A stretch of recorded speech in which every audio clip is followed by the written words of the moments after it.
Hi there! This video is a bit different what you usually see on this channel. This is not a travel blog episode, but it's still very much about traveling. Because this is about an essential gadget I use every single trip and that completely changed how I deal with the internet on the road. I would like to share the details with you.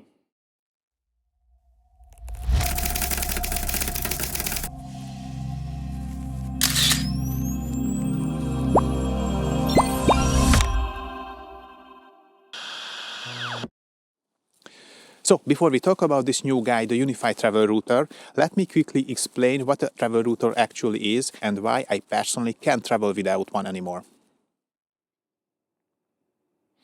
In a nutshell, a travel router is a small portable device that lets you create your own private Wi-Fi network anywhere you go. Hotels, Airbnbs, cruise ships and even planes. Instead of connecting every device individually to a public Wi-Fi like in a hotel, you connect once and your router does the rest. For me it's very simple. When I travel, I always bring my phone, my watch, my iPad, my partner brings the same set of devices, and when I travel for work I also have a laptop. That's 7 devices, all needing stable internet. It only happened once in my life, maybe 10 years ago in the US, that only wired internet was available. But I've often seen hotels where Wi-Fi is included but limited per device, or you have to log in again, or the signal is just so bad you ending up standing near the door just to load a page. For me, the stable internet is not a luxury when I travel, it's a necessity. In many hotels there's interference, weak access points or just badly placed routers. So you start hunting for that one magic spot in the room where the Wi-Fi is usable. With a travel router I don't care. I arrive, find the best signal spot in the room, plug in the router, and from that moment on everything just works. There's another huge thing for me. Many mobile providers support Wi-Fi calling, including mine. This is especially important in the US where indoor reception can be terrible. With Wi-Fi calling through the internet, phone calls works perfectly, even where the mobile signal is weak. No drop calls, no stress, but you need a stable internet. About 1.5 years ago, I bought my first travel router, the GLI Beryl AX, and honestly it totally leveled up my travel experience. Hotel Wi-Fi still wasn't perfect of course, but I logged into a captive portal once, I didn't waste time reconnecting devices, I wasn't sitting at the room entrance anymore just for signal. It saved me so much headache. There's another underrated benefit here, and is the VPN tunneling. I often route my traffic through my home network or a trusted VPN on a certain location. That way websites don't suddenly switch languages, recommendations don't break, default pages don't change to something I cannot read. I don't want to spend my vacation fixing region settings one by one.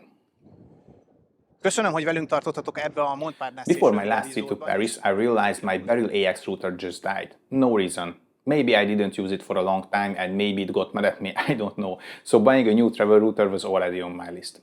I saw the Beryl 7 announcement, but it wasn't released yet, so I decided to wait. And then, December 23rd, a surprise! Ubiquiti dropped their UniFi travel router. And honestly, this was the best tech surprise for the Christmas. Just look at this thing. It's super small, super slim, very clean design, works inside the UniFi ecosystem, but it's also a fully usable standalone router. That combination is awesome. And that's it important, it comes with some serious trade-offs and those can be a blocker for many tech-savvy users. And let's start at the very beginning. As usual with UniFi, there was a very limited stock available on launch day. It sold out within minutes, both in the US and in the EU. There was a huge excitement across Reddit, UniFi forums, travel router fans, networking geeks, including me. And somehow I got lucky. I managed to grab one and it arrived just before New Year's Eve. And here's some honest feedback to UniFi, and I really hope they learned from this. All the initial excitement quickly turned into Reddit threads about bugs, missing features, random reboots, and in some cases even brick devices. It took more than a week for them to release a proper firmware for this device. And the good news, the update that dropped last week fixed all the weird software issues for me. So let's be positive here. They were probably so excited that they accidentally recruited a few thousand beta testers in the first days, including me of course. Now, let's look at this hardware.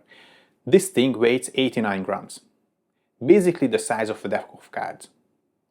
You get a small screen showing uplink and VPN status, one Ethernet uplink, one Ethernet downlink, USB-C power input, and another USB-C behind the desk cover for phone tethering.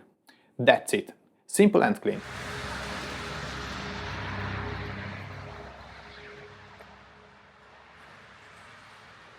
Let's see what this thing can actually do.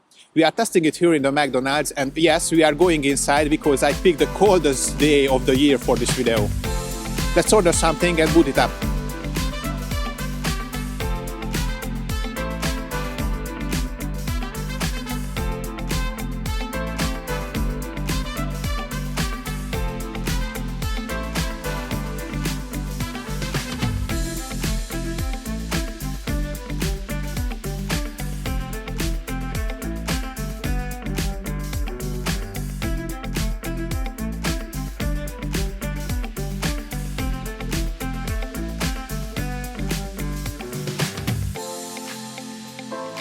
Boot it up.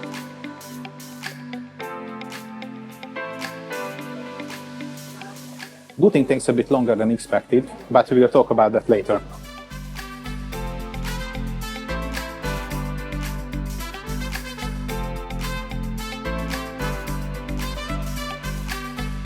Now it's ready for pairing. Setup is very straightforward. You select a wireless uplink, and if there's a captive porter like here in McDonald's, it automatically redirects you. It works like magic.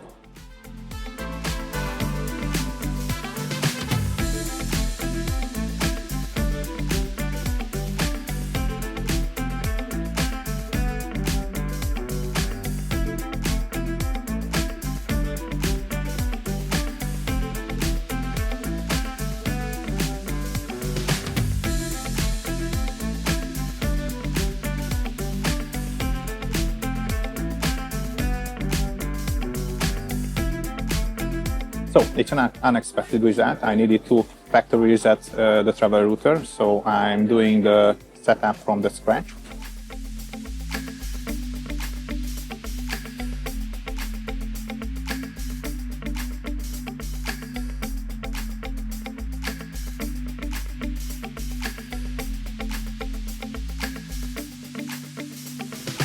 Even after factory reset, McDonald's Wi-Fi's captive portal doesn't come up. Actually, just before we came, I updated it to the newest firmware for this tower router. I shouldn't have done that.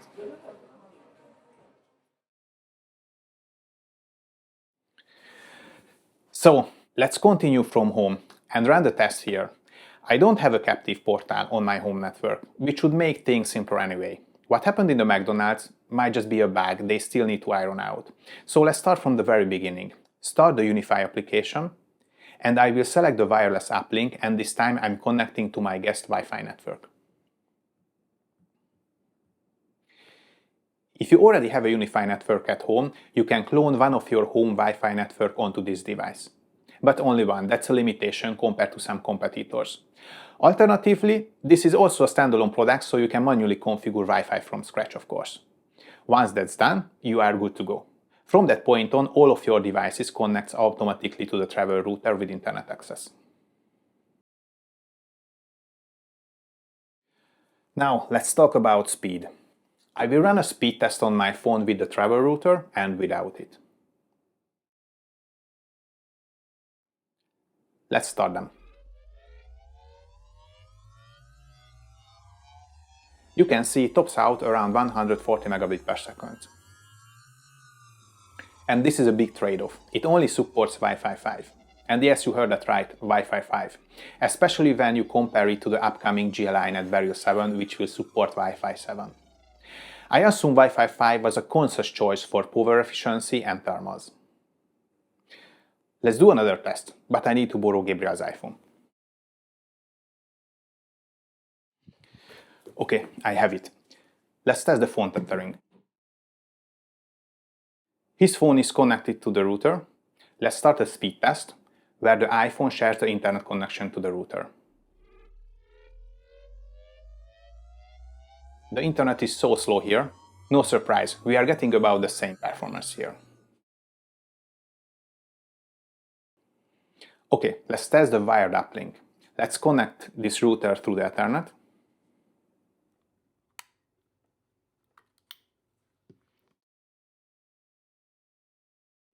The Ethernet port is 1 gigabit per second. And let's do the speed test.